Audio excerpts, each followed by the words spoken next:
Concept of linear velocity of electron in Bohr's orbit. Bohr's orbit is the orbit in which electron is revolving without radiating energy. Without radiating energy, electron nucleus के round में एक fix orbit में revolution करता रहता है. उस orbit को हम लोग बोर्स ऑर्बिट कहते हैं. This orbit is also called as stable orbit और it is also called as the stationary orbit because in this case the angular momentum of electron is constant. That means we can say that electron is not in transition position. वो transition condition में नहीं है, transition position में नहीं है. Transition that means we can say that it is jumping from higher orbit to the lower orbit और lower orbit to the higher orbit. क्योंकि जब भी कोई इलेक्ट्रॉन हायर ऑर्बिट से लोअर ऑर्बिट या लोअर ऑर्बिट से हायर ऑर्बिट में आता है तो उस समय इलेक्ट्रॉन एनर्जी को इमिट करता है in the form of light. और यहाँ पर हम लोग बोर्स ऑर्बिट में बात कर रहे हैं without radiating energy. That means we can say that there is no transition of electron takes place. क्योंकि ट्रांजिशन अगर हुआ इसका मतलब एनर्जी का इमिशन हुआ और ट्रांजिशन अगर नहीं है इसका मतलब एनर्जी का इमिशन नहीं है. इसका मतलब इलेक्ट्रॉन जो है वो एक ही ऑर्बिट में एक फिक्स ऑर्बिट में कंटिन्यूअसली रिवोल्यूशन कर रहा है. That is called as stable orbit. It is also called as stationary orbit और it is also called as the Bohr's orbit. So in this case we have to find the linear velocity of electron in the Bohr's orbit. So for that let us consider Bohr's second postulate. According to Bohr's second postulates, MVR is equal to NH upon 2 pi. MVR is equal to NH upon 2 pi. M is the mass of electron, 9.1 into 10 raised to power minus 31 kg. V is the linear velocity that here you have to find. R is the radius of Bohr's orbit and this radius of Bohr's orbit varies with the order. जैसे first order की अगर बात करेंगे इसका मतलब principal quantum number n is equal to 1. Principal quantum number ये जो integer है वो यहाँ पर प्रिंसिपल क्वांटम नंबर ही है. तो ये जो प्रिंसिपल क्वांटम नंबर है ये अगर n इक्वल टू 1 है इसका मतलब इलेक्ट्रॉन फर्स्ट ऑर्बिट में रिवोल्यूशन कर रहा है. और इलेक्ट्रॉन अगर फर्स्ट ऑर्बिट में रिवोल्यूशन कर रहा है तो उसका जो रेडियस है बोर्स ऑर्बिट का रेडियस वो 0.53 एंगस्ट्रॉम होता है. 0.53 एंगस्ट्रॉम होता है. जैसे जैसे ऑर्डर चेंज होगा वैसे वैसे रेडियस चेंज होता है. n integer, h is the Planck's constant and this is equal to 6.63 into 10 raised to power minus 34 joule second. 2 pi constant value है यहाँ पर. So in this case we can write v is equal to nh upon 2 pi mr. मैंने m और r दोनों को इधर shift कर दिया और दोनों को शिफ्ट करने के कारण यहाँ पर ये डिनोमिनेटर में आ गए. आपको लिनियर वेलोसिटी मिल गया. But in this case we have to substitute the formula for radius of Bohr's orbit. Radius of Bohr's orbit is n square s square epsilon 0 pi m q square. This is the formula for radius of Bohr's orbit.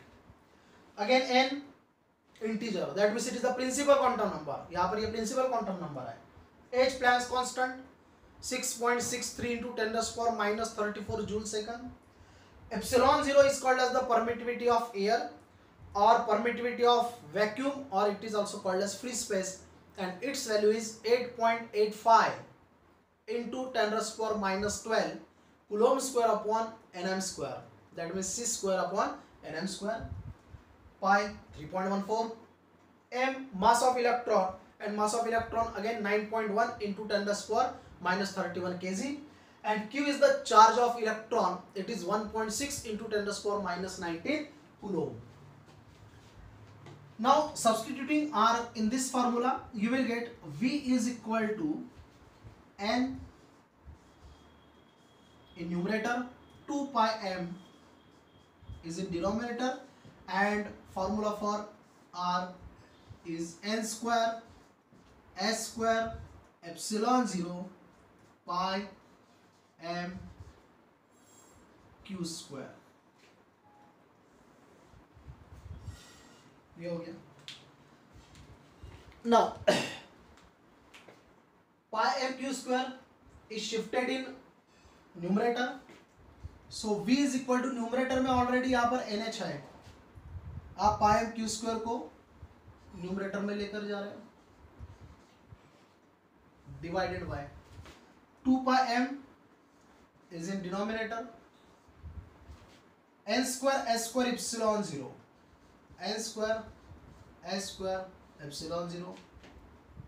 Now in this case pi get cancel, mass of electron cancel, principal quantum number यहाँ पर एक cancel हो जाएगा, एक Planck's constant cancel हो जाएगा, आपको मिलेगा v is equal to q square upon 2 n h epsilon 0, 2 n h epsilon 0.